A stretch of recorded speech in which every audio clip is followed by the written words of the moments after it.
बिस्मिल्लाहिर्रहमानिर्रहीम। पाक स्टडी यानी कि मुतालिया पाकिस्तान क्लास 10 2024 की जो सी न्यू पेयरिंग स्कीम है ये वो वाली है। टोटल 10 MCQs आते हैं। चैप्टर नंबर 5, 6, 7, 8 के MCQ की नंबरिंग आपके सामने है। चैप्टर नंबर 5 में से 2, 6 और 7 में से 3 MCQ और चैप्टर नंबर 8 में से भी 2 MCQ। अब इससे नेक्स्ट है शॉर्ट क्वेश्चन, जो कि क्वेश्चन नंबर 2 और क्वेश्चन नंबर 3 दो पार्ट्स होते हैं। टोटल 24 मार्क्स के शॉर्ट क्वेश्चन है। चैप्टर नंबर 5 जो है इसमें से 4 शॉर्ट क्वेश्चन है। चैप्टर नंबर 6 इसमें से 5 शॉर्ट क्वेश्चन। टोटल 9 होंगे जिनमें से आपने 6 करने होंगे। अब इससे नेक्स्ट है चैप्टर नंबर 7 और चैप्टर नंबर 8, 9 शॉर्ट क्वेश्चन 6 करने हैं। अब इससे नेक्स्ट है लॉन्ग क्वेश्चन की बारी।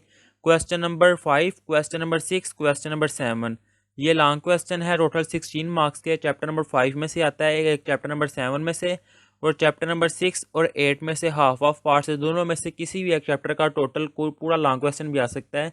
ये थी पाक स्टडी की पेयरिंग स्कीम क्लास 10 की।